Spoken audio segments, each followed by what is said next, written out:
Welcome to episode number 98 of the Eavesdrop podcast. 98. Second time around, my man, Mr. Samuel Octane. Pleasure. Cocktaine. What else? What else? Cocktaine is the most fitting nickname. Yeah. Let me ask you something. What you are out of all the pros? I think you're the only actual pro, even out of my friends, that has shown interest in art, just graffiti art, even in general. What is it? What is about it? Yeah, did you ever try to write? Yeah, I tried when I was super young. I think I mentioned it the last time I was here, but I am not a creative mind at all. Last time you were here, or on the podcast. On this yeah. But being creative is something that runs in the family, and is just not something that it's not in my genes, unfortunately. But graffiti is just always something that I've gravitated towards. You know why? I'm the same way. I'm a very creative person, but I don't have the artistic. I can't. The artistic value that you have to have in your DNA in order to be able to transmit what you're imagining onto a piece of paper. Stick figures and like square houses. Same, but letters is something that you write on a daily basis. Thickening those letters is something that you can do on the regular if you want. And I'm not, obviously, I don't know how much free time you have, but if you want, I can give you a couple of letters that you can practice on your own. I will gladly. I'll and then all you have to do is just do that shit over and over and over and over and over and over and over and over again. I will gladly do that. I don't know what it was about graffiti I know what it was. Originally, it was a way for me to break the ice with the ladies back in junior high school. So I would draw their name and they'd be like, "Hey, check this out, girl, I drew this for you," and they'd be like, "Oh my god." I think the reason I like it so much is because you could write one word a million different ways, and everyone has their own individual way. So I always thought that was just insane. Look, in high school I used to say, and I don't know if that's changed at all, but in high school I used to be like, graffiti is the only art form in the world that has unified the world. You know what I mean? Like graffiti is drawing letters, period. Yeah. And from there you evolve into your characters and all this other stuff, but letters is the basis of this thing.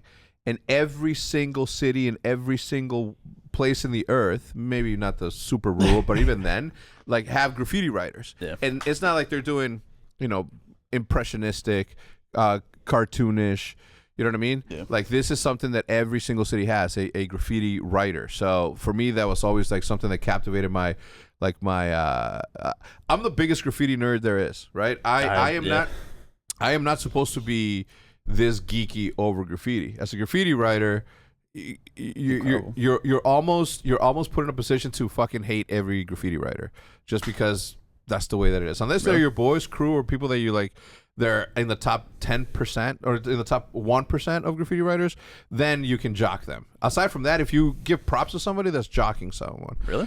I mean, maybe it's changed with the millennials coming into play, and now everything is a little bit more peaceful. But back in the day, growing up, that's weird. It was always you're jocking this dude. But I think to this day, I'm probably like the biggest. I have one of the largest graffiti magazines collections in the world. And if anybody knows a graffiti writer that has magazines, you tell them to hit me up. We can compare. I remember, I think you were one of the original people because I've been following, COD and everything for a really long time. And my love of graffiti kind of started at the same time. Mm-hmm. And then, like, your super old Black Book videos on YouTube fucking 10 years ago, like, I would watch those all the time. Yeah. Like that, dude, I'm gonna give you some letters. So you can practice. Is there a name that you just want to practice Octane, or? Yeah, we can just do that. Okay, be great. I will say this: Octane was really hard to draw because it's got a T, which is one of my least favorites. You also threw my name into that piece, which I didn't realize. What do you mean? In the piece that you made me, I don't know if you did it on purpose or not, but you put my name in the word Octane as well, in the way the letters are. Oh yeah. That's insane. Yeah, I looked at it and I was like, yeah, it's actually a super easy trick. That was it's insane. Like I didn't even realize. It's like the easiest. I opened it and I was looking and I was like, wait, am I like seeing shit right now? Yeah, so I'm looking at the podcast that you and I did. It was in July 2020. Yeah. So it's exactly a year almost, Matt. Oh. We are exactly 18 days away from being exactly a year, because July 25th is when we uploaded this one. Great timing. Perfect timing. So tell me, you live in Texas now. How long have you been living here? Going on 8 months. 8 months? Yeah. How's it been? Dude, The majority of your team is here too, or no? So Pierce and Nick both live in Atlanta. They live together, and then Preston lives in Houston. So I'm the only one here, but I absolutely love it here. If it was up to me, I would stay here for as long as I can. Dude, but with, it is a nice, like Plano, is that where Plano is fucking amazing. I love it here, man. Even from here, we tend to go to Legacy Hall, east and west. Yeah. We go across the street to I forget the name of it, the place with the little lake and all the restaurants on the edge, like literally right across the highway from Legacy. Okay, you Legacy East by Sambuca. Micosina. Yeah. We go to the only time we go to that side is when we're going to Capitol Grill. Aside from that, we stay on the west side. Yeah. Haywire, Macero, North Italia. North Italia is crazy. Probably my favorite Italian food too. Yeah. No, actually, you know what? I say that, but I think it's the easiest one to access and the quicker service and still like super vibey. It has a nice little LA vibe, Santa Monica vibe. That whole area. So you've been here for 8 months. What's been the deal, man? Like what's been the deal with your team? What's been the deal with LAG? Is like what do you think needs it? Is it your teammates not wanting to live in the same place? Does that matter? Like what has been like some of the struggles that you faced this year? Well, I originally moved here because this is the mecca of COD now, because the online move and everything. Mm-hmm. But my team, I think Pierce just wanted to stay close to his friends with Alec and Preston and all of them. Alec being in Atlanta, and he lived in Vegas by himself. Pierce did, and then he just essentially followed Alec to Atlanta. And then Preston, I guess he's always lived in Houston for the most part. Yeah. So I guess like the double Texas thing works out. And then Nick, we've had 4 different teammates this year. So he originally lived in the backwater swamp of Florida for some reason when he used to live in Long Island, and then he moved in with Pierce because we were just getting absolutely fried online. So we were like, you got to do something. So he's been living with Pierce for the last like 2 or 3 months, I think. Cool. So you live by yourself? Yeah, I live with my girlfriend. Oh, with your girl? Yeah. That's dope. Dogs? One. He's a little mini Aussie. His name is Mini Link. Aussie? Yep. My sister-in-law has an Aussie, and if Judith's watching this, she's gonna be mad that I don't know the name. It's an Aussie German Shepherd. Aussie Shepherd? Aussie Shepherd, yeah. I don't know, but he's quite the ball of energy. Like, just won't shut the fuck up. Yeah, I didn't realize when we got him how like high maintenance he was, because obviously being gamers, me and my girlfriend, it's really hard to like figure out times to take him out and do all that stuff. We try to, but like 1 o'clock in the morning, he's just running around barking and trying to take a piss. Yes, doing everything. You don't have those pee pads? He doesn't like them. He chews them up. Is it a boy or girl? It's a boy. He's actually he's super smart. We potty trained him in like 2 months or something like that. But if we leave anything out on the floor like that, he chews it up. Yeah, that's just energy and curiosity. That means your dog's smart, believe it or not. Yeah, he is smart. It's a task. We have 6 dogs, right? Or is it 8? I don't fucking know. We have a lot. Let's say this. Judith has a bunch of dogs, and I have 2. I have Henry, and I have 3 dogs. I have Henry, Schofield, my best friend of 15 years old, that little guy right there, and I also have Usimi, which is like the only girl in the pack. Everything else is hers. And I just don't know what it is about them that it's just like being in a pack. Like, you can truly see how dogs are supposed to move. Yeah. Like the way that they communicate with each other, like it's mind blowing, right? Like you see humans communicate, you're like, oh, how can one human tell another human, right? When you see an animal do it, then you're like, oh shit, like they're you see similarities. You sort of put yourself in their shoes, and when you see the dogs running in a pack, like trying to play with a ball or attack a ball, like that's when you really see like the beauty of a dog, if I do say so. Yeah, we wanted to get another one, but we don't know if it's like the right time as of right now, just for him to run around with. All right, so obviously, like you living here, your team not living there. Once it opens up, do you think every team, not just yours, do you think every team is going to be able to sort of have like the opportunity to operate and work out of the same place? I think it needs to be. I think that's what. I mean, at least Call of Duty specifically, I think that's what would make COD thrive, is having everyone close. I mean, Columbus was some of the best times of my life. Yeah. In terms of content, like just memories in general, friendship, stuff like that. Yeah. So I think having everyone in one centralized location, I think it would just make the world a better place, to be honest, for COD. And like other esports, if you look at League of Legends, everyone's in LA. Just the possibilities of, like I said, content and how everything is ran seems to be a lot easier. What's crazy about that is like we do it. FaZe Atlanta does it.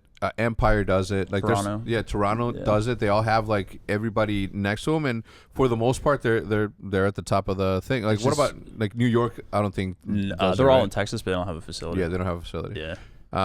Just makes everything easier, man. Practice is always better when you're in person. It's a lot easier to go over things. Egos don't really get in the way because, you're not really bashing heads as much. So, I don't know, man. I think that the sooner the better. I don't know, obviously, with COVID, but I think the sooner the better that everyone's closer would be good for the crowd. So the league just announced last week that they are going to allow spectators. Yep. You hype about that? I am. I don't know how it's going to go. I think people are still going to be kind of apprehensive about it, but I think bringing fans back is obviously a step in the right direction. I'm excited for it. Yeah. Playing in front of a crowd was one of the reasons I even compete in the first place. Yep. So it'll be fun, man. I'm looking forward to it. I haven't signed an autograph in a very long time, so I don't even know if they're going to allow that. Yeah, I like all the scuff booths. Yeah. I don't know what's allowed. Is Are they going to have like a whole caged off, thing that they can't even come close? I don't know how it's going to go. Last week's podcast, the Optic podcast, Seth mentioned that he would that I think that what they're gonna make us do is have like our own separate entrance where That's what I figured. There's gonna be like this massive like separation between fans and that. Yeah. And I don't know if like post tournament then they'll allow the people to come and hang out. But one of the things that I hate about all this is that until everybody like takes this as serious as it should, like I'm not gonna politicize this thing, right? It shouldn't be politicized, but people do. Like I can't wait for that. We would have already had a HECZ quarters pop-up shop in the HECZ quarters where people can come and buy the merch here, maybe even exclusive merch here, right? Yeah. Not for Optic Chicago because just for your own. Yeah, just for like HECZ quarters, maybe not Optic Gaming obviously as well. Yep. But because of what the weird world sort of threw at us, we're sort of in a position where we have to move with the times. Wait it out. Yeah. Yeah, it sucks. How was it for you, like being so separated from everybody? It was some of the lowest times in my life, if I'm being honest. Yeah. I really didn't have many mental health issues beforehand. I was pretty stable, and then COVID hit, and it all just went to shit. I haven't seen my family in I think like a year and a half now. Yeah. Just because of Call of Duty, but I didn't see my friends. The first time I went to see anyone from COD was I think 3 months ago. Yeah. Clay held a party, but that was the first time I've seen anyone since like the middle of Modern Warfare when everything originally shut down. So you did super quarantine yourself? Oh yeah, I didn't do anything. I didn't go out, didn't do anything for a really long time. We had everybody still came here and everybody stuff, but the rule was like outside of here, you got to protect yourself because you're not going to get anybody sick. Yeah, period. exactly. And we were getting like weekly. I was getting weekly tests, right? I figured I'm like if I'm getting tests and I'm negative, that more than likely means that nobody in my group has it because I was seeing them almost daily. But $100 a week in tests, like it got annoying. Like, I wonder what sort of damage the back of my nostril has. Dude, those needles used to be like that long, man. Those like horrible. This after they got done with me, like they literally jabbed me all over the back. I had to get so obviously we had to get COVID tested beforehand to go to the event. And I got the wrong one. I got the rapid one instead of the PCR one. Yeah. And I had to go get tested again. And I got tested like 3 times in one day. It was horrible. Did it was that the blood one for the antibodies or? No, that was just the up the nose like CVS one. Yeah. I had to do it like 3 times through a drive-through. Yeah, what's crazy is that some places gave it to you for $100 same day, $100, and other places did it for free as long as you made an appointment. And my dumb ass had been paying over here at this like doctor's office when there was a tent on the other side of the fucking road that was doing it for free, same day results too. Yeah. So you just could have went CVS, man. They're all free. Yeah, I should have done my research, but I'm like rapid COVID test, 20 minutes. Yeah, let me go do the 20 minute one. Yeah, I just figured, make it quick, get through it. No, writing it off. Anyway, this episode is brought to you by DoorDash and ExpressVPN. I'll tell you a little bit more about them later on in the podcast. Your content has been increasingly getting better and better and better. Is it repetition? Is it consistency? What do you attribute that to? Probably the consistency. Like I said, this is the only time that I've really been consistent with content. I've been on and off with streaming and uploading on YouTube for the entirety of my COD existence, but I've never stuck to one. And I think that me like sticking to YouTube has really helped out a lot. I also have a really good team around me that helps, throw ideas at me. And whenever I'm not uploading, they're on my ass about it. So it definitely helps. You see that, Maddie? They're on their ass about uploading. Matt's never on my ass about uploading. Dude, if I skip like a day, they're like, "Yo, the fuck are we doing? Yeah. So it's good, right? I mean, obviously it's been tough now, man. Now that obviously quarantine made it easier, right? Because you have to sort of get your exactly get the your creative mind juices flowing, do something, channel your energy somewhere. So that was super easy. But I tweeted about it last night. But like Call of Duty's in a tough spot right now for content, man. It's really really hard. So last year there was a system or League Play had a lot easier way of creating in-game content, and Call of Duty really isn't about in-game content anymore. It's about the reacting videos. It's about the out-of-game stuff. It's about tier lists, whatever for the YouTube meta for uploading. And I miss like being able to get on and do what Seth used to do, pubs. I love those kinds of videos, and I can't make them anymore because the game's boring. The game is not YouTube friendly right now. So a lot of my content last year was going into League Play and doing like turning ARs into subs and having like crazy builds like people doing Warzone or League of Legends or whatever. And I had a really fun time because I could go drop 65 with some random class and it would be a really fun video for me. Now I'm like, okay, go find a video on YouTube to watch and react to. You know what I mean? It's not as fun. It's not the same. No. And I hope that next year it's embraced because the rumors Sledgehammer and they had a really robust League Play system. So I hope that there is some form of like in-game content that's going to be possible. We all hope that. Yeah, trust me. I don't know. In-game content right now is tough, and it sucks because I want to keep uploading, but coming up with ideas. There's only so many reacting videos. There's only so many tier lists I can do, and it's not what I want to be doing. You know what I mean? Yeah. It's hard. It's tough for me because I'm very strict as to what I think content should be because I was here from the beginning, and now I'm just like. Every single time that I see people literally, I did it. Maddie and I sat down and we're like, let's do these reaction videos. I hate them. Yeah. I hate them. I don't know what it is. I don't know. Like it's like now, fun. It's like now you create something, you say something in your video, and then there's a video made about what you said in that video. Yeah. So that video is now, you know what I mean? Like I don't know how to feel about that. Like I'm okay with it. Obviously, like I'm never gonna get in the way of any person making a living the way that they choose to make a living. Yeah. I mean, if you're hurting people, then obviously I have an issue with it, a heavy issue with it.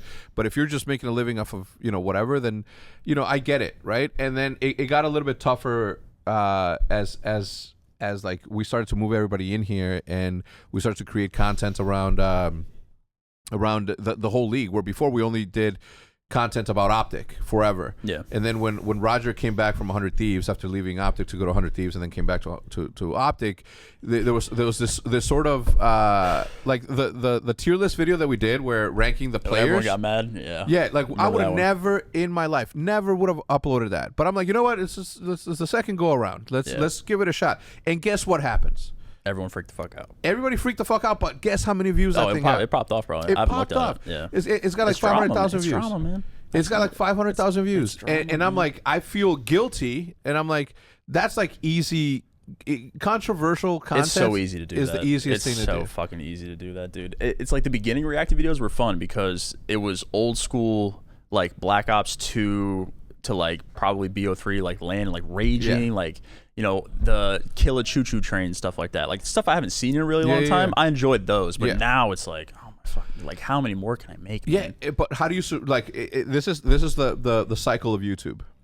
In the beginning, everybody was mad about you clickbaiting, right? Yeah, now it's the norm. Now you have to clickbait in order to be able to compete. They hit the algorithm. Yeah, and then people are like a little bit more okay with it. Yeah. Right. For example, right?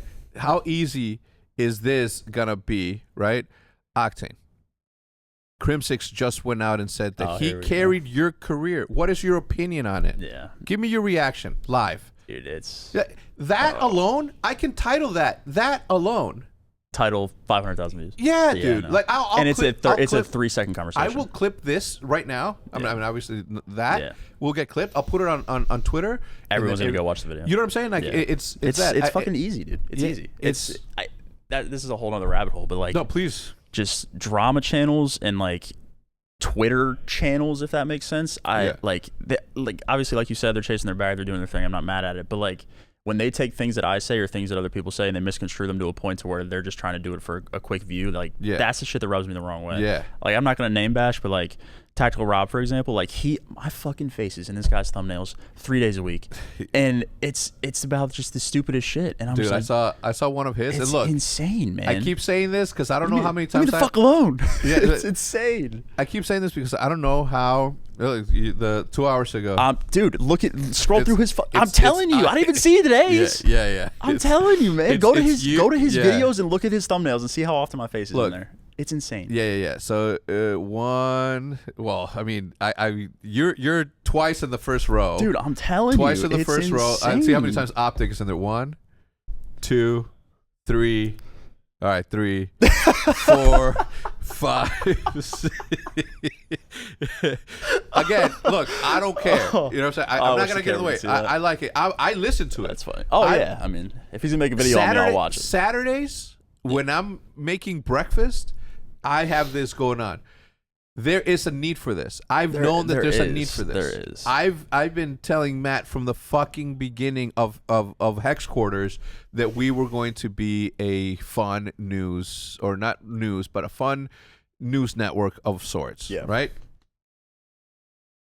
I still have a problem being okay with it. I don't think there's a problem with having a problem, to be honest with you. It's just it's a weird thing to embrace, man. It really is. It's just it's again, I'm just gonna use Rob because we're talking about him, but he's just saying what everyone else is tweeting and getting views from it like that. I don't know, man. It rubs me the wrong way. It's weird. I read one of his that was like totally not what you said, but the title made it seem like you said something else. I'm not gonna look for it right now, but I almost DM'd you and I'll be like, yo, this one is out of control wild. Dude, there's some fucking insane. Yeah, I don't know. Again, there's a place for them. They're documenting the history of Call of Duty, so I can't, in my deepest of hearts, have a problem with it. Yeah. Just think about what we did, right? When we did the tier list thing and everybody got mad. I can do that every single week and get those views every single week. Yeah. I'm choosing not to go down that route.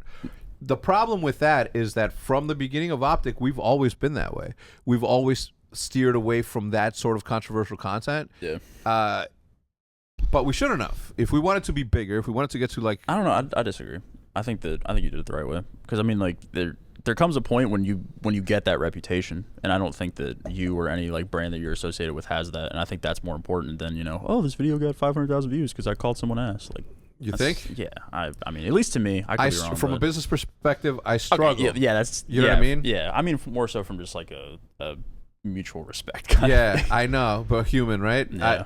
Like imagine if very early on I would have uploaded the Nate versus Scump fight, right? I always talk about that specific one because I know that was a very easy one to fucking monetize, and that's a very easy one to get viral.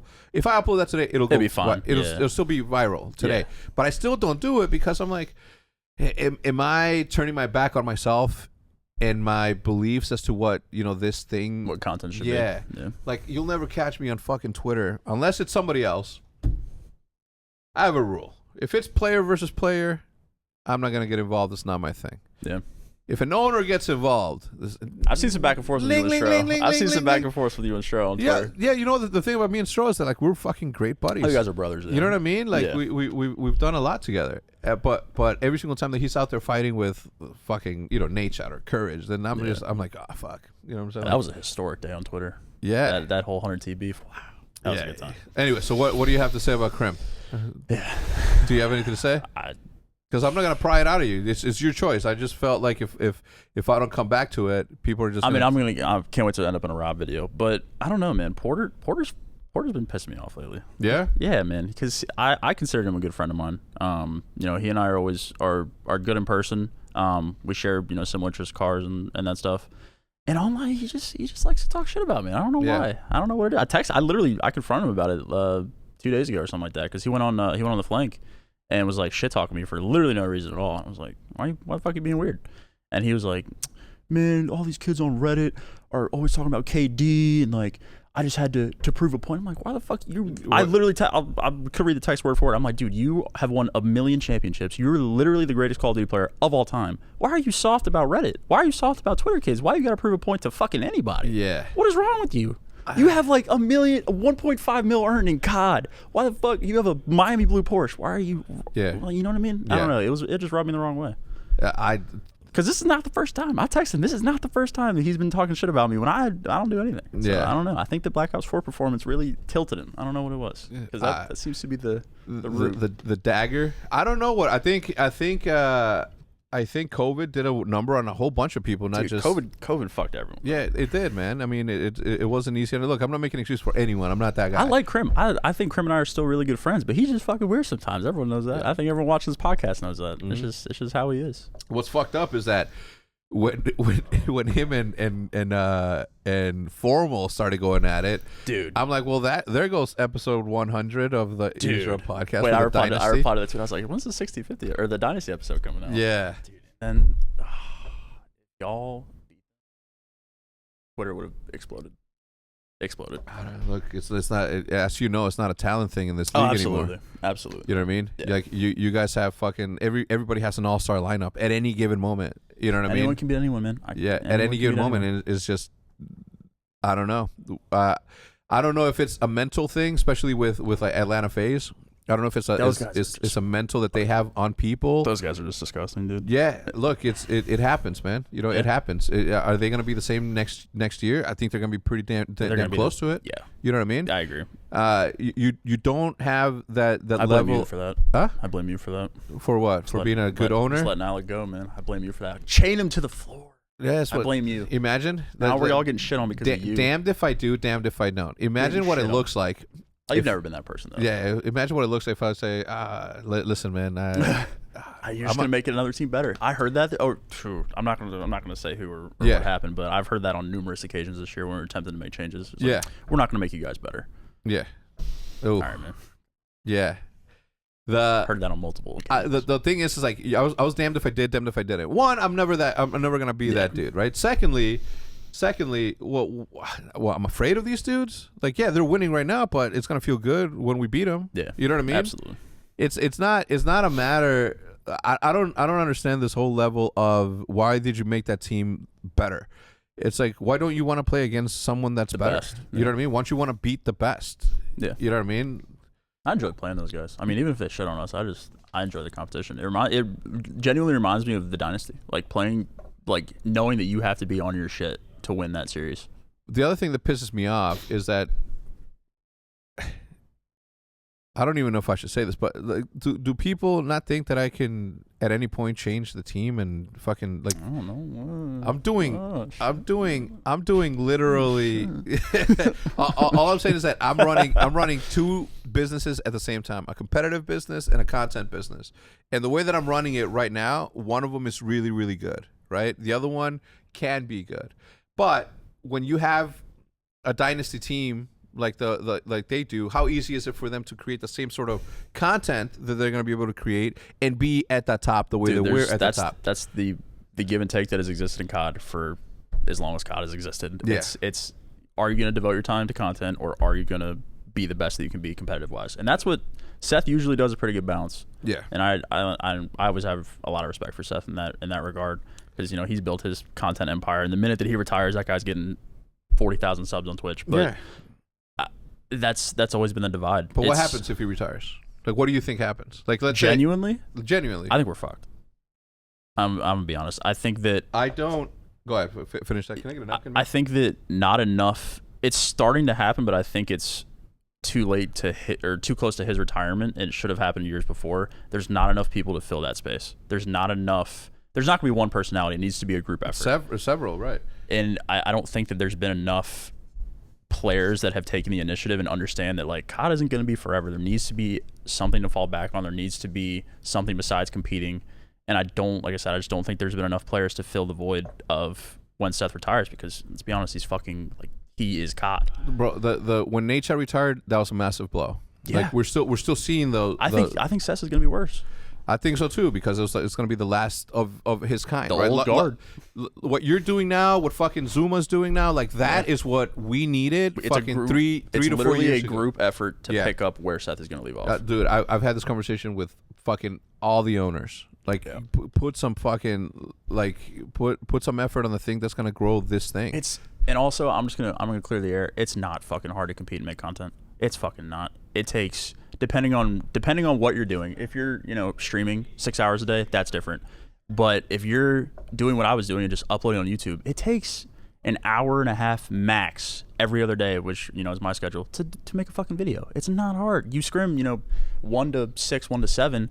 You have all the time between before bed to make a fucking video. It's not hard. It's not rocket science. So everyone that I don't like that stigma about it. It's not fucking hard to make content. My issue with all of that is the fact that it's not like you're doing it because somebody else is going to benefit from it. Yeah. The league as a whole will benefit from other people creating content. Yeah. But you're going to be the ultimate person that benefits from that because Absolutely. you're getting double fucking paid. You're double paid. When I pay somebody what I pay them to create content, I'm not paying them to create content for their stream. I'm not paying them to create content for their YouTube channel. I'm paying them to create content for Optic. Yep. Okay? And that's like the number one thing that I try to get across. Like, yes, you being successful on stream and YouTube, like that's obviously that helps, but it doesn't help me more than when you appear on our videos. And the good thing about us is that we've always been like that, right? Like everybody knows that optics first and then everything else comes second. And as much as I try to like sort of instill these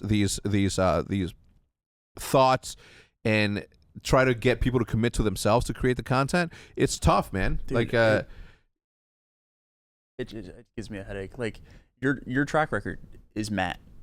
Matt made 100 Thieves in 2 years or 3 years, I guess, wherever. It's where it's at because he understood that content came first sometimes, and he blew that organization through the roof instantly because of that, like the value that he learned while he was on Optic. I'm just like, it's such a simple formula. Call of Duty will always and forever be a personality-driven esport. Forever. It's not like, as everyone wants to say, like it's not about the gameplay. It's not about the teams. It's about the personalities.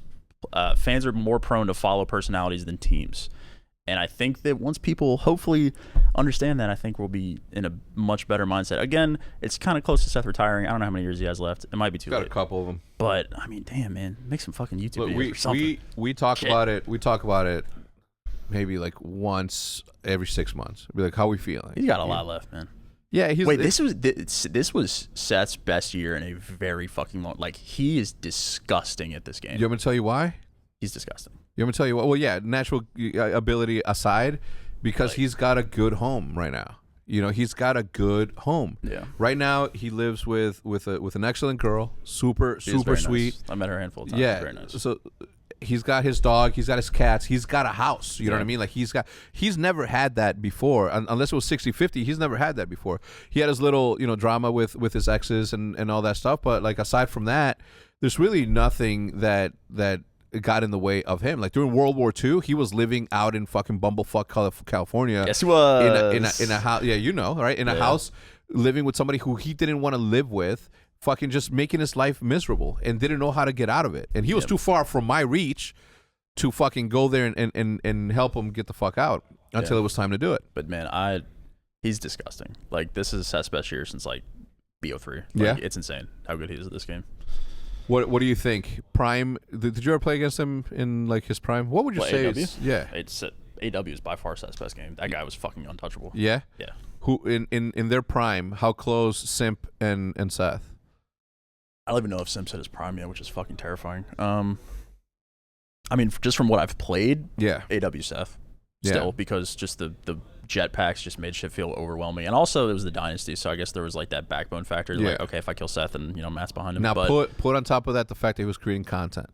Yeah, that's what I'm saying, man. It's not hard. It's not that fucking hard, man.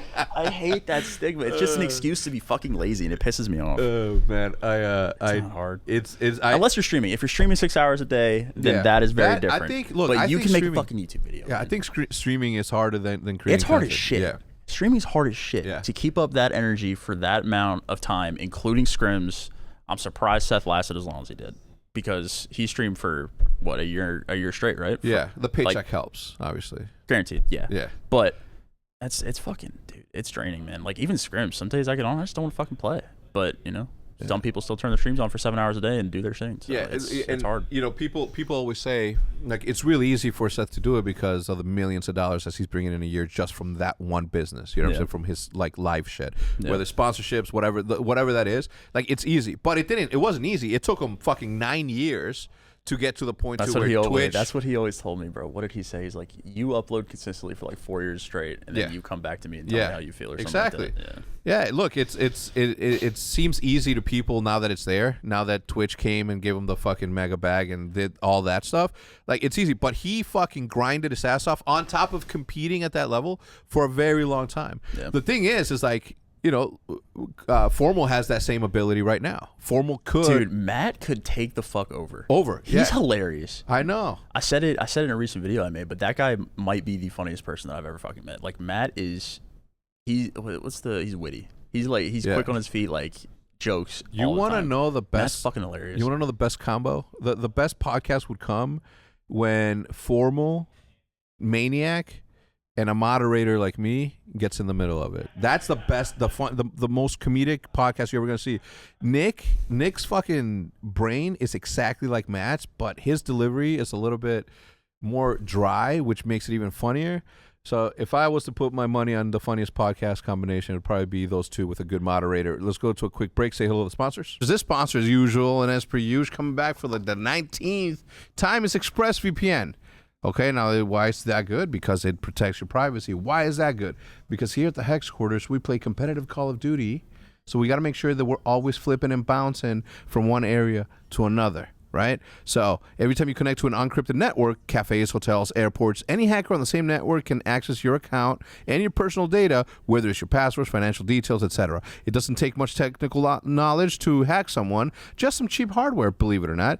A smart 12-year-old could do it. And your data is valuable to hackers. They can make up to $1,000 per person selling personal information on the dark web. ExpressVPN acts as an online insurance. It creates a secure encrypted tunnel between your device and the internet so hackers can't steal your personal data. It'll take a hacker with supercomputer over 1 billion years to get past the ExpressVPN's encryption. ExpressVPN is simple to use on all of your devices. Just fire up the application and click one button to get protected. Secure your online data today by visiting expressvpn.com/H3CZ. That's expressvpn.com/H3CZ. And you can get an extra 3 months for free by going to expressvpn.com/hacks. That's 3 months for free. Get on that. You'll never go back. Like, once you feel that safe, you won't go back. DoorDash up in the building again. Shout out to them. Look, it's no secret, right? Like, we use it here more than, and we order pizza today for the games. Every single time that I know that Jude doesn't have food or she's already eaten with Liv, I order food right before I leave to my house, and by the time I get there, more often than not, food is there, right? Because we are too busy here doing work. Did you forget that online? Did you forget that one thing at the store? Now you can get snacks, drinks, and household essentials in 30 minutes with DoorDash. Dinner? Check. Dinner? Check. Deodorant? Check. Morning pick-me-up from Dunkin'? Check. Get everything you need whenever you need it with DoorDash. If you want Chinese and they want pizza, somebody else wants a sandwich from Subway, right? Somebody's craving froyo. There's something for everyone on DoorDash. A new year means a new you. Is that right? Finally? You're finally going to do it?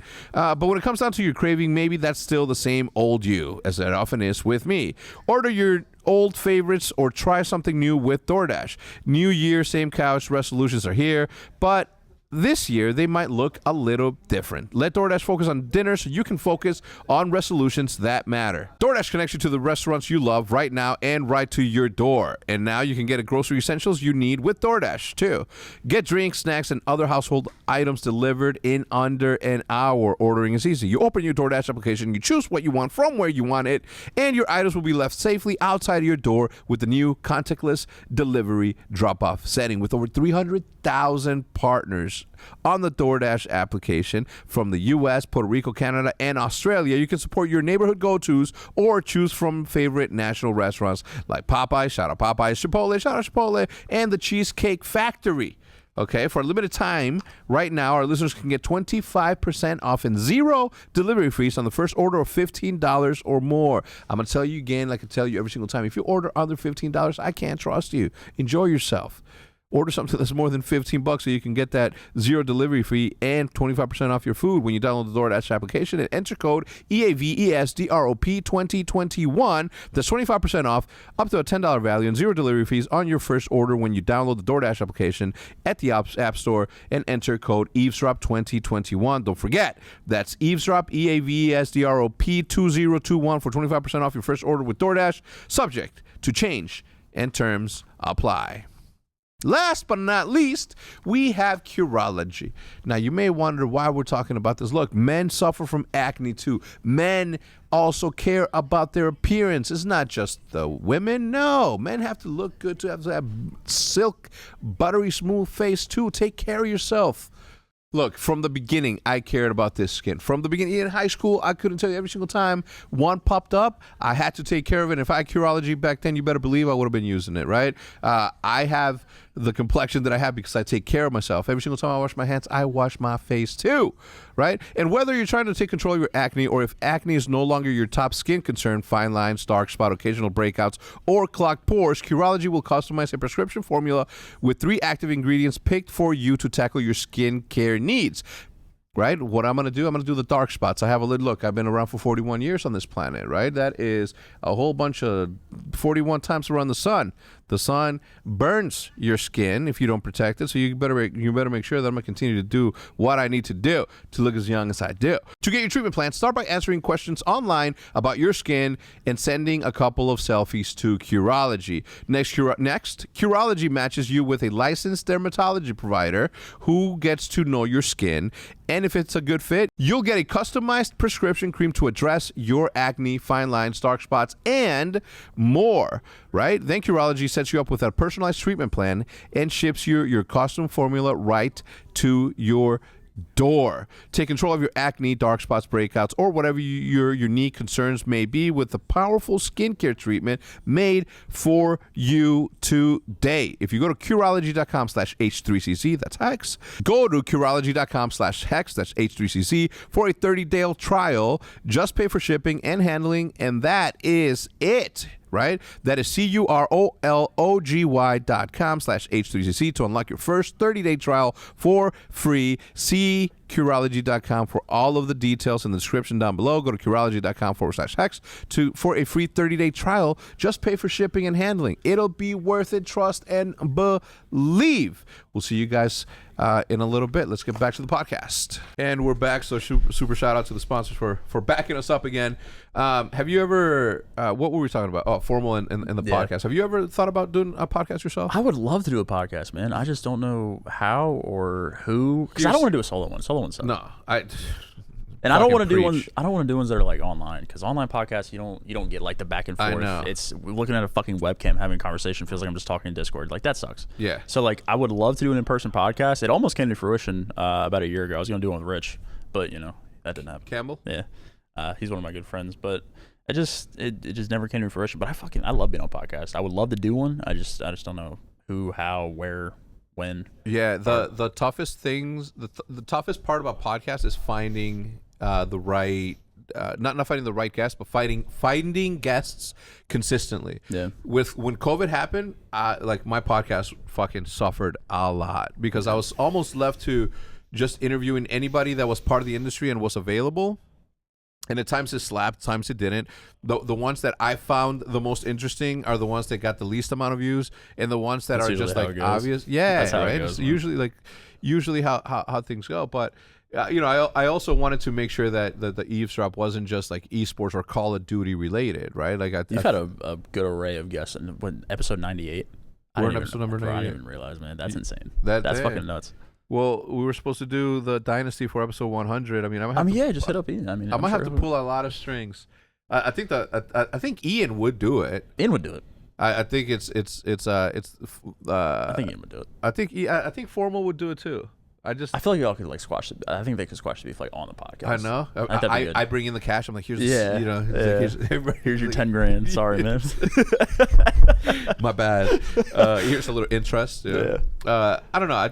I did one. I was about to start doing it. Start reaching out to make sure that was going to be the podcast. But now I'm like, maybe it's just going to be like a 60-50. What's episode 100 worthy? It's got to be like 60-50 dynasty. Like it has to be something. I don't know. It has to be special. It has to be special. I don't know, man. There's so many good things happening right now with Optic that I just don't know like where to fucking put my not necessarily focus, but which one is the one that needs to sort of lead the way for the other, right? Because as much as I like doing like Hector content, is like my passion has always been like Optic and making sure that grows. Yeah, that's my competition. My competition, unfortunately, I don't have the hand-eye coordination to be a competitor in Call of Duty, but I am competing against other esports organizations, right? Like this is my job is to make sure that I'm better than the next man, even friends, foes, like it don't matter. Yep. So I often find myself struggling with like, do I continue to create this content or do I continue to just fucking be better than this person or be better than that person?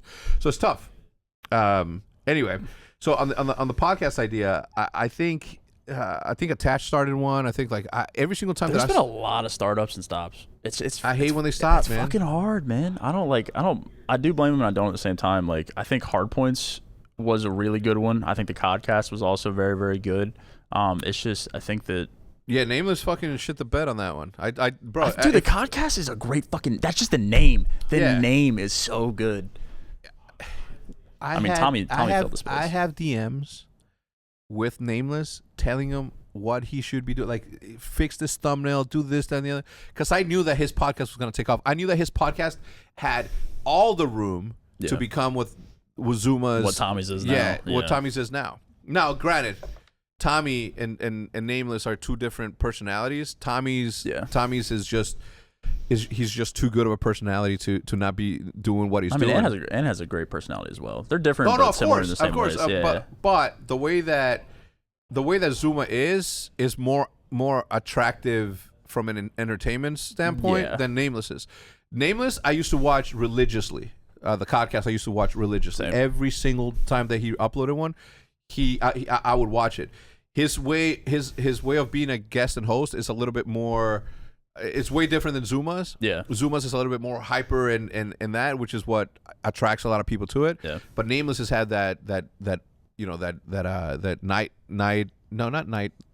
show. What's it called? Not the Tonight Show. He had more of a serious tone to it. You know what I mean? So that's why I enjoyed it. When Attach started one, I was like, awesome. When fucking Enable started one, I'm like, awesome. More. Yeah. Come on. There's room. We need to all fucking start doing this shit. You know what I mean? Yeah. The problem is this: when I reach out and propose to other orgs that they should come here and do, or we go there and do a Family Feud video, that would bang. And no one wants to do it. That would bang. It annoys me. You know what I'm saying? Because I'm like, what do you think I'm out there trying? I'm trying to help you get some eyeballs on your shit to show people that you got good content too. So when that there needs to be more cross pollination. Oh man, it's like if there's ever an industry, if there's ever a space, if there's ever an esport that has the ability to fucking have this cross pollination of that, is this one, man. It's this one. Yeah. And it's annoying because, like you said, you've been saying, it's easy. It's not fucking It's so hard. Easy. Take 30 minutes out of your day, drive, go do the video, come back. Today, for example, at 11 o'clock, we're supposed to do the Plausibly Live pregame show that you got invited to. I get told is that Octane's going to be on the pre-show. I'm like, okay, hit him up, see if he can come in an hour earlier so we can do the Eavesdrop. What did you say? Absolutely. I'm there. Done. How easy was that, right? Now, people are going to be reminded of how much fun they had watching the first podcast that you and I did, which is about to break 100,000 views since last year. Then they're going to go back and watch that one and watch this one. Then they're going to go, after me talking about your content, they're going to be like, oh, shit, let's go see. Oh, shit, it's actually good content. I'm a fan now. Like, people don't understand the way that this thing works. And it's been this way for fucking decades, right? It's been like that for... Collaborations is going to be the always a defining That's why I started the show on my channel with One and Done. It's like it's a space that is kind of nostalgic, where it's just like pub stomping, but it's also I get to bring guests, I get to talk about what I want to talk about, and then which I don't think people really not there. It's kind of underutilized. Is I don't know if you've seen it, but the winner gets to tweet off of the loser's account, and they get to tweet whatever they wanted, barring it's not racist or whatever. But that it's so funny because when I came up with that idea, I was like, wow, people are just going to start seeing stuff on Twitter and be like, wow, he must have been in Sam's video. And I was like, that's probably going to happen, down the line. First fucking episode, I tweet out on Ian's account, and then like 3 days later, some shit starts popping off on Twitter, and everyone's like, oh, he must have been in Sam's episode. And I'm like, it's like it's a thing. It's a thing. Yeah. So like I don't know, man. Just the chain reaction of like social media and collaboration. It's a lot more strong than I think a lot of people realize. Yeah, for sure. There needs to be more. Yeah, and what's crazy about that is that everyone's open to it. I've like when Doug challenged until it comes time to schedule it and actually do the fucking thing. That's when people are like, I got stuff going on today. It's kind of hard, but everyone's always open to it until it's come time to actually do it. Yeah, you know what? You're right about that. What I was gonna say though is like, remember when Censor challenged Seth for a pair of Yeezys on a 1v1? That video has like 1.5 million views. I know, insane. And like no one left their apartment. No, they were already playing Call of Duty. It was towards the end of the night. Like that is the sort of thing that there isn't enough. HECZ disappearing doesn't do anybody any. There's never any HECZ content. There but there could have been. Yes, there could have been. 100%. I've uploaded plenty of HECZ videos, but it's not like, I don't know. It's a hard way to make content off of that. But I know the secret. I know the key. What is the key? Think about this, man. If I was if I was Courage way back then, I would have been in every HECZ shoutcasting every HECZ. Well, he had the Bot World League. Yeah, and that was a fucking genius idea. Yeah. But I'm saying, like, if I'm Maven, if I'm Joey, that's what Tommy does. Tommy casts HECZ right now. Yeah. Okay. Whenever he's not doing the flank or whenever he has like free time, he casts HECZ. And then he uploads it. I don't know if he uploads it, but like him and Zinni will go back and forth casting HECZ on stream. Yeah. Okay. Well, it's good. Their heart is in the right Tommy's place. Fucking smart, man. Yeah. I've been talking to him. A lot of people have reached out to me just to like see what I'm doing with YouTube, like how I'm doing it and things like that. Tommy's fucking smart, man. Like I tell him every time I talk to him, there was a niche that he slotted into so perfectly, and that is literally just like streaming like TeamSpeak. Like late night COD TeamSpeak is some of the funniest things you'll ever hear in your life. And like him also covering COD, because that's the first place that people go after matches to go like see, maybe the players that played in these matches could be there, stuff like that. But just the casual conversation of the flank is like the reason that a lot of people go there, because again, Call of Duty is personality driven. People learn. I don't know. I've been trying to teach for the last decade. Yeah. It's not like we did everything in secret. You know what I'm saying? That's why I know. What's fucked up? Not to dick ride, but like that's why I know. Yeah. Because I fucking paid attention. But the thing with that is like I don't know if it's a matter of a big paid pro, a starting pro in the league that is willing to go with 10,000 views a video for a year before they get 25, 30. That's what I did for years. Yeah, I don't think that people are okay with that. You know what I'm saying? Like, I think that they feel that it diminishes who they are because they're instant gratification. Yeah, there's no instant gratification. There's no instant ability for people to be like, you know what? Yeah, he's a pro, but he only gets 10,000 views. That's not cool. So no longer do I like him. Yeah. But how else are you supposed to grow? You know what I mean? YouTube's hard. YouTube is like the hardest platform, in my opinion, to actually grow on. It's fucking hard, man. Unless you're like, doing what we talked about earlier, just clickbait drama, hitting the algorithm, titling your shit crazy, then yeah. But the toughest part about that is not doing it, bro. Yeah. That's the toughest part. It's hard as hell because of it. I don't know. I didn't go back to what I always wanted to make content wise, but like I said, I don't make like that much in-game content other than one and done now, just because there's nothing to do. Like I tell Rev every day, who's my editor, I'm like, dude, I don't know what the fuck to do. I don't know how to get on, pick up my controller and make a video about Call of Duty. It's just not possible right now, and that sucks because that's my favorite style of video to make. And contrary to you, like my favorite videos are the ones that do the best, because I have the most fun filming them, I have the most genuine reaction, I have the most emotion, and it's like, damn, all right, let's go react to this fucking video. Yeah. All right. Is that what you've been doing? Reaction videos? I don't have any. I started It's not all I do. I had a schedule of 3 to 1. So I would do one and done. I would do a fill video of whatever I would choose, and then I would do a reaction video. Yeah. And that lasted for probably 2 months or so. And then recently, it's just been fucking hard, man. Like, I've been so sporadic with uploading just because I don't know what the fuck to do. But the beginning reacting videos were fun because, like I said, those were the old school Black Ops 2 shit talk days with like Mir and Killa and like, you know, Haggy's ass crack hanging out on main stage. Yeah, like yeah. that stuff was funny to me. And those videos banged. Yeah, those yeah. are like 150K in like a week. And I'm Yeah. like, damn, man, like these are doing kind of well. So I kept up the trend, and now that's all I'm doing. And it's because those fill videos are the hardest ones. The fill videos where you have to come up with a genuine idea that you think will do well and you'll be happy to make. Those are fucking hard. But doing the one and dones, that's easy. I ask someone, they come on, I do the show, bang, bang, boom. Reacting video takes 20 minutes. I watch the fucking video, I upload it. So those fill videos are the ones that stump, and it's hard. I did a couple of those React videos just to test them out. Yeah, like my super early ones. I think it was probably around 2 months ago. Like the rages and like snipes and stuff like that. Like those all banged, man. Those are all over like 120K. Insane. I had a list of videos, like reacting to Courage's first YouTube video, and then reacting to Nature's first YouTube video, reacting to Scump's first YouTube video, and then playing them. Yeah. Those in theory like have legs on them, right? Yeah, those are good. That. Those are good video ideas. Reacted to Nature's first video ever, HECZ Reacts, episode 1. It got 18,000 views on the second channel 3 weeks ago. It was a really, really good one, but Formal had happened to walk in to what I was doing, and I called him over. I'm like, yo, get in here so we can add you to the thumbnail. And then he gets in there and that. So, like, from that perspective, like, it's mega easy, right? Like you're saying, it's easy. Yeah. The hardest thing is getting out there and doing it. Yeah.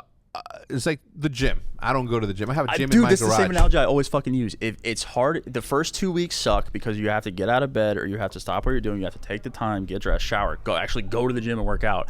But once you hit like week 3, you're like, this is just what I'm doing. This is what you're doing. And that's the same way with content. How many is it? 28 days to develop? 28 days to get a habit. 28 days to break a habit or develop. To break a habit or develop. That's so good, man. I mean, the fact that you know this, like for example, I'm at like 212 right now, heaviest I've ever been. Same. I haven't worked out since 2018. COVID kicked my ass. Dude. The thing is like I'm eating so good, having the time of my life, like to that. But I know that if I start today, if I start not drinking coffee or not eating a fucking half a pizza by myself, or not get the munchies at fucking 8 p.m. Yeah. I know that I would shed weight. I'm just too skinny of a dude to not shed the weight quickly. And I know that I want to do that because Champs is now going to be in public, right? So that means that there's going to be the public-facing thing. And, but as handsome as I am, sometimes I look at a picture and I'm just like, you're... I'm over I think I'm at like 205 right now. 205? You're a tall dude, though. Yeah, I've always been, I think I've been underweight. I've been 185 like my entire life. 185? Yeah. I'm lanky, I think that would be like my target. I'm lanky. My target go-to. People are not going to believe this, right? But in high school, I used to be able to hang from the rim. But that's because I was like, I had nothing, no fat, nothing, right? Yeah. And I don't have the muscle in my legs to be able to pull up higher. I was never able to dunk, but I could hang from the rim. One time in the last 3 years, we went to go play basketball. And it's something that used to come so naturally to me, a breakaway layup. Yeah. I missed it. And I'm like, what the fuck? You know what was missing? 3 inches of levitation. Okay, that's what fucked me up.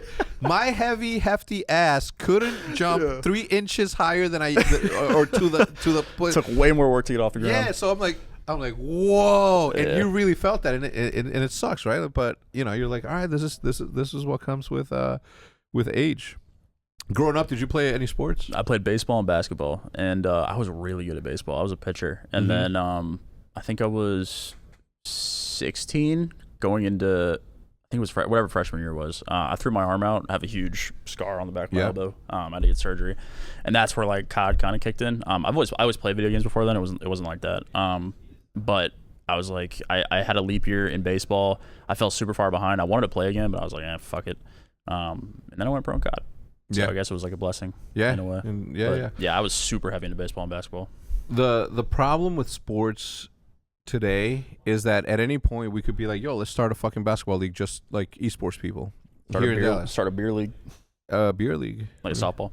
Oh, softball. Yeah, Yeah. but bro, think about like the intangibles, right? Somebody catches the ball wrong. Oh, dude, Cap chipped my front tooth in Columbus when we were playing in Lifetime. It was a pick. But at least it was your face and not your hands. Oh, I was terrified playing. Sometimes I'd jam my finger. I'd be like, oh shit. Yeah.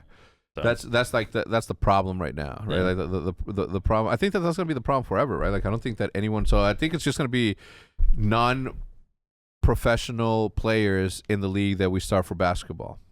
Tough, dude. Cap threw a mean elbow, hit me right in the front tooth, chipped like half of it off. Yeah, because look, Maniac fucking plays, Hitch fucking plays, Flamesword plays. Like we all play ball. Yeah. But who do we play against? We can't bring the guys, right? Like Envoy plays basketball, Seth plays basketball.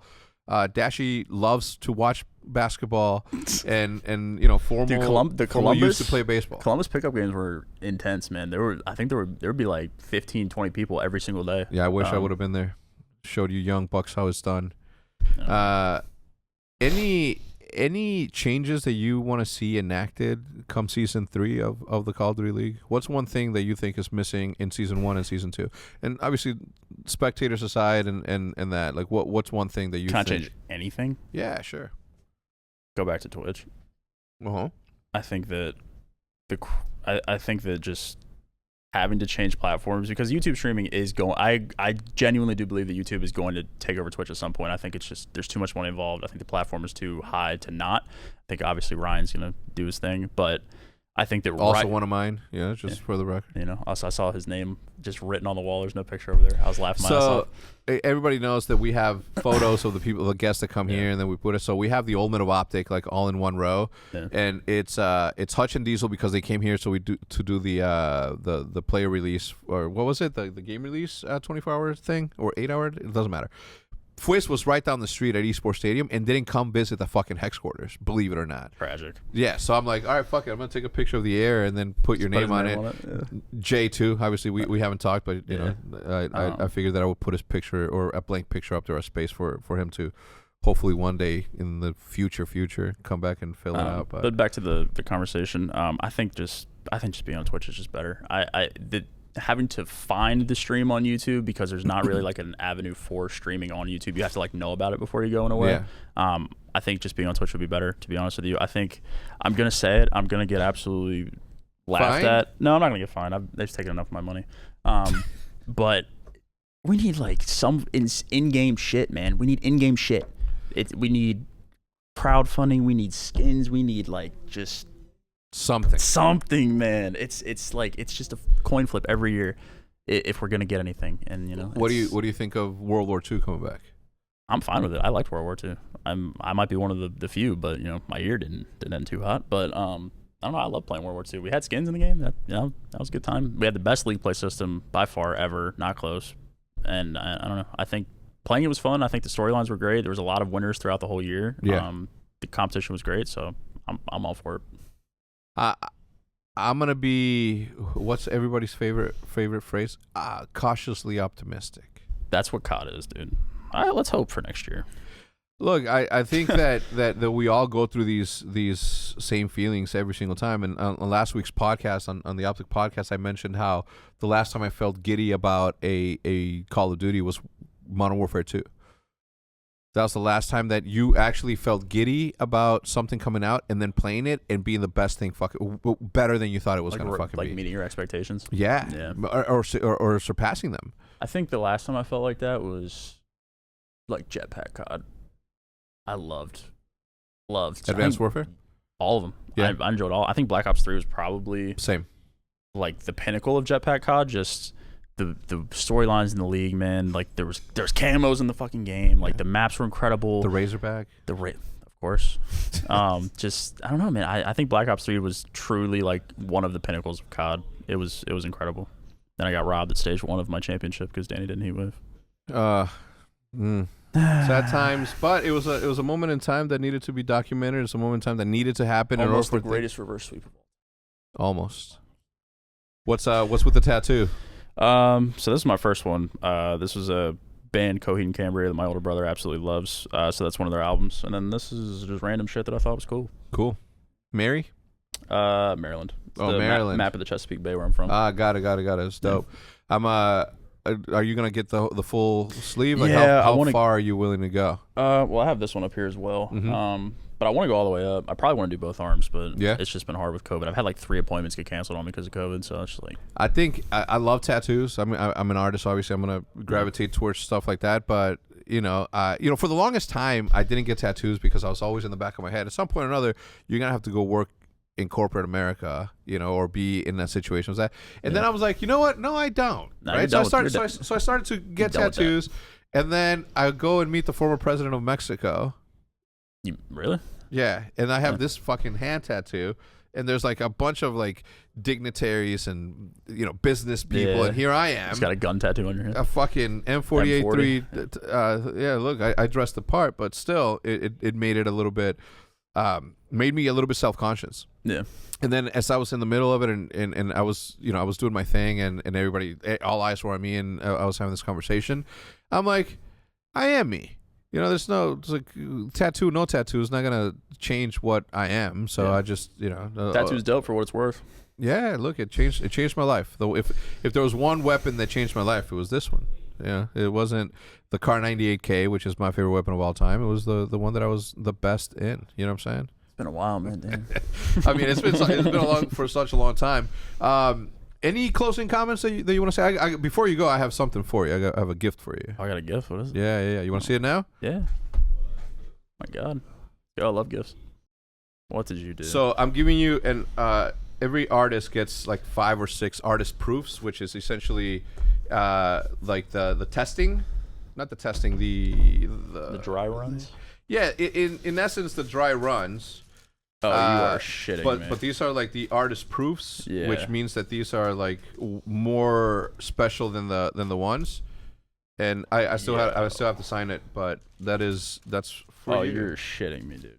Yeah, man. Well, I'm gonna be putting those on sale. I don't know when. I don't know if I just drop them and piss people off, or if I give people a heads up and get everybody to get lined up and ready to go. Like, dude, if I had a minuscule amount of talent.